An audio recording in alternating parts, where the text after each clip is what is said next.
கரூர் அருள்மிகு ஸ்ரீ கல்யாண பசுபதீஸ்வரர் ஆலயத்தில் ஆருத்ரா தரிசனத்தை முன்னிட்டு நடராஜருக்கு சிறப்பு அபிஷேகம் விமர்சையாக நடைபெற்றது. கரூர் மாநகரில் அருள்மிகு ஸ்ரீ கல்யாண பசுபதீஸ்வரர் கோவில் அமைந்துள்ளது.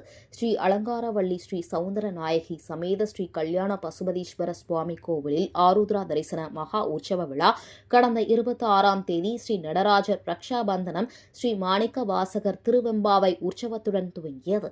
அதனைத் தொடர்ந்து நேற்று ஸ்ரீ அலங்காரவள்ளி சவுந்தரநாயகி சமேத ஸ்ரீ கல்யாண பசுபதீஸ்வர சுவாமிக்கு திருக்கல்யாணம் நடைபெற்றது.